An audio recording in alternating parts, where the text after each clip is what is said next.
बड़ी खबर आ रही है ग्रेटर नोएडा से, जहां पर यूपी एटीएस सीमा हैदर को अपने साथ लेकर के गई है। सचिन पहले ही एटीएस के पास है। मेरे सहयोगी दीपक बिष्ट इस वक्त ज्यादा जानकारी के साथ लाइव मौजूद है, सीधे उनके पास चलते हैं। दीपक, एक बार फिर से एटीएस लेकर के गई है पूछताछ के लिए, लेकिन आपसे ये हम समझना चाहेंगे कि क्या सीमा हैदर जांच में सहयोग कर रही है?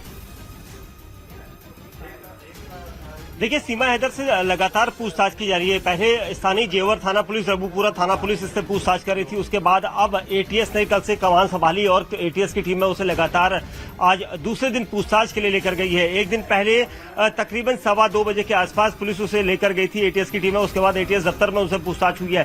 सीमा से जब पूछताछ होती है तो वो पूरे कॉन्फिडेंस से जवाब देती है, लेकिन कई सवाल ऐसे हैं जिसका जवाब एटीएस जानना चाहती है, लेकिन एटीएस को उन जवाबों का इंतजार है जो सीमा से वो पूछना चाहती है। लेकिन सीमा ने हर बार इस चीज को झुटलाया है या फिर वो उन सवालों से बचना चाहती है, और इसी वजह से ये माना जा रहा है कि जो झूठ पकड़ने के लिए एक मशीन, लाई डिटेक्टर टेस्ट और पॉलीग्राफ टेस्ट का इस्तेमाल किया जाता है जांच एजेंसियों के द्वारा, उसका सहारा यहां पर ले सकती है, क्योंकि सीमा अगर झूठ बोल रही है तो उन टेस्ट के जरिए उसे पकड़ा जा सकता है। क्योंकि अब तक कई सवाल ऐसे हैं जिनका जवाब, कई सारे सवाल ऐसे हैं दीपक जिनका जवाब मिलना बाकी है। नजर बनाए रखिए, आगे हम आपसे अपडेट लेंगे। फिलहाल शुक्रिया।